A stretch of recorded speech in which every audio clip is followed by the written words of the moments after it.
Hello and welcome to this week's edition of the Golden Glove Show.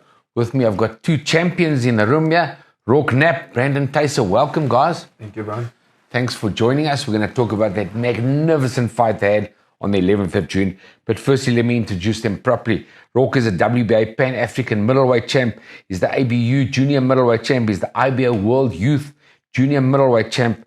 Brandon Thysse is the NABF junior middleweight champ, IBO Intercontinental champ, and the WBC International Silver Champ. So these two guys are South Africa's two best junior middleweights out of everybody. Number one and number two rated, and it was the opposite at one time. They fought each other twice and one win each. Magnificent fighters, the two best in the country in the junior middleweight division. So welcome, guys. You guys are fantastic. Let's talk about that fight on the 11th of June. We haven't sat in the studio and spoken about it yet. I've seen you guys a few times, and I told you I thought it was one of the greatest fights I've ever seen in the South African ring. It was magnificent. I mean, Roarke, you displayed the fantastic scientific, they call it. Your footwork was brilliant. You were well balanced. You placed your punches so beautifully. It was a world-class fight. It could have been a world title fight. Brandon, you showed such guts and power and work rate. You reminded me of like a young Roberto Duran when he was world lightweight champion. He was the best ever. And you were that on the night. So you guys are absolutely amazing. Congratulations. Let me talk to you first, Brandon. How was the fight for you? Thank you, Brian. It was a very tough fight. We knew that coming into the fight. Fighting anyone a second time is always harder. You share the ring together and you learned a lot from each other, So fighting Roarke a second time was a very tough fight. Circumstances outside of boxing also played a role for me. But we got there. We gave everyone an amazing fight. I think it might be fight of the year. Between me and Roarke, we had one of the greatest junior middleweight fights there was in the last maybe 2-3 years in South Africa. So I think it was a very tough fight and very proud to be a part of it. Yeah, well done. Yeah, I think it was fight of the year, fight of the decade for a while. It was really brilliant. Roarke, let me talk to you. Obviously, it was a win for you. You got one win each. I personally don't think you guys even need to ever fight a third time because you're both world-class fighters and you're working your way up the ladder in the world ratings. But what is this man next to getting in the ring with him and fighting him a second time? You knew how good he is, how good he still is. How was the fight? Well, yeah, I think, you hit the nail on the head, talking about how good Brandon is. And, for me to have, come out on top, I had to elevate my game to a level that I never have and I never thought that I could. Being in a fight like that pushes you to your absolute limits physically and mentally. Yeah. It brought something out of me that I never thought I had. So to share the ring with another competitor, that hungry and that, full of desire. Obviously, like he said, he had multiple motivations for that fighting for his old man and that, to deal with that was a lot. And I actually felt that in the ring. I felt their presence. So, to dig through that and come out on top is very rewarding. But to be a part of a fight like that was, that in itself is rewarding, whether the decision went the other way or not. To be a part of a fight like that people talk about and, will hopefully talk about for years to come. That's what it's about, That's boxing. That's the epitome of boxing, and being able to give the fans a fight like that. I'm grateful for that. Fantastic. Yeah, and well said, Brandon. I mean, you did put it on the line for your dad that night, and he was looking down at you and very proud, I can tell you, because you were really brilliant. You guys are both fantastic. And your dad was a fantastic fighter in his time under Thysse. So rest in peace, under Thysse. Let's talk about, so basically what that fight did is, Rodney Berman always says, when two good guys fight each other, there's sometimes not a loser.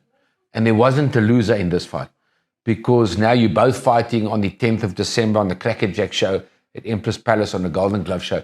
You both at the top junior middleweights in the country. You both world-class, number 28 in the world, number 38 at the moment. And you guys are working your way up that ladder now to get a world title fight.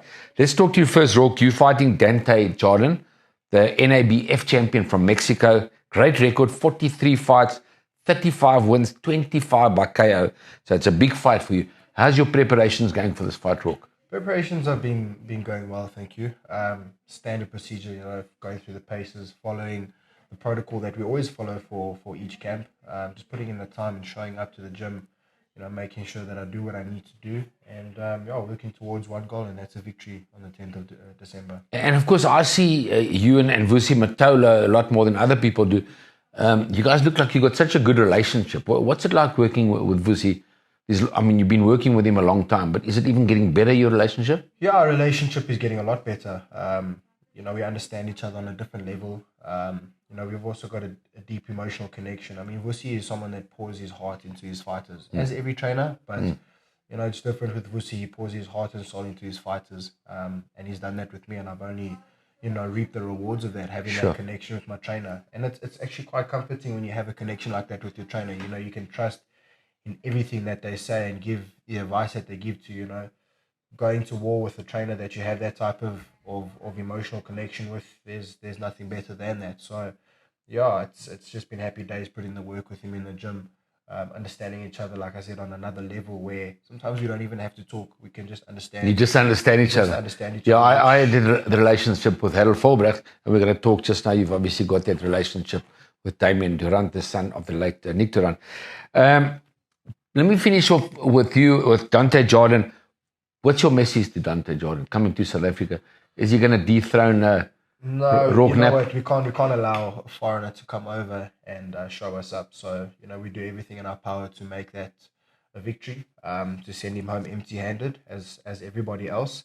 It's a South Africa versus Mexico. So I'm proud to be in that position, and proud to actually share the ring with a real life Mexican. Someone that's very experienced. He's fought all over, done a few good things in the sport. So, and of course the NABF champ. You can't be NABF champ for nothing. No reason, 100%. So I know I'll have my hands full, and vice versa, he'll also have his hands full. South Africans are a lot tougher than people give us credit for, so I'm going to show that. Fantastic, Roqu. As I was saying earlier on, you're working your way up the ladder in the world ratings. You're number 28. Should you beat him, you move up in the ratings, and it's obviously the world title fight that you guys are looking for. Let me speak to same conversation with you, Brandon. You guys are up there at the same level. You not fighting a Mexican though. You fighting the big punching Cristiano Ndombassy, who's 13-6. He's actually better than his record is. This man next to me knows how hard he hits. How do you feel? How's your preparations going for the big punching Cristiano Ndombassy? It's going good. Putting in a lot of hard work, a lot of hours. Also a lot of studying, I've seen Cristiano Ndombassy fight Emmanuel Colombo, studying that fight a lot. I've seen him fight against Roqu, watching that fight a lot. I know Ndombassy is tough. He's a hard hitter, so we're preparing for anything he can bring, anything different he can bring, and just making sure we get all those last few things in order. Are you worried about his power? Look, one punch can change the game, Sure. but I've proven to have a very good chin on me. So, power is not the thing I'm worried about the most. If he catches me, but I won't fall. Yeah, I personally don't think you're going to have a problem with him. I think you'll be too strong for him. How's your preparations going with Damian Durant? Like we said, Damian's done such a great job. He's making his father, Nick Durant, proud as well. Unfortunately, he also left us too early. Damian, and you look like he puts you through your paces, and then he's your mate. Yeah, Damian has become sort of like a father figure to me. Yes. In the gym, outside of the gym. He's always there for me, and having that relationship with him inside and outside of the gym it's incredible. It's more than I can ever ask for. But yeah, he's not someone who takes your shit, if I can say it like that. If you don't show up for training or you don't train as hard as you have to be, he'll tell you straight to your face. Yeah.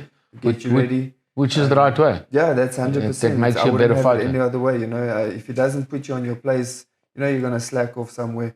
And you need that person to push you. And also, like you said, one moment is your trainer, one moment is your mate. It's just the type of relationship. But he's a trainer when he needs to be the trainer. 100%. Fantastic. Well said. Well, Brandon, you're number 38 in the world, also working your way up the ladder in the world ratings to be the best in the world. What's your message to Cristiano Ndombassy for the 10th of December, the Crackerjack show at Empress Palace, brought to you by Golden Gloves? Yeah, I'm excited. Ndombassy, I hope you've been training hard. I'm excited to share the ring with you. I've heard a lot about your power and a few other things. So I'm excited to see what you're all about. Fantastic. Well said. Thank you for being our guest on the Golden Glove Show. Thank you, Roqu. And it's not our last interview. I'll be seeing you before our pre-fight medical, and we'll chat a lot more. So you guys are looking in great shape as always. So well done, guys. And we look forward to the 10th of December. From me, Brian Mitchell, thank you for watching.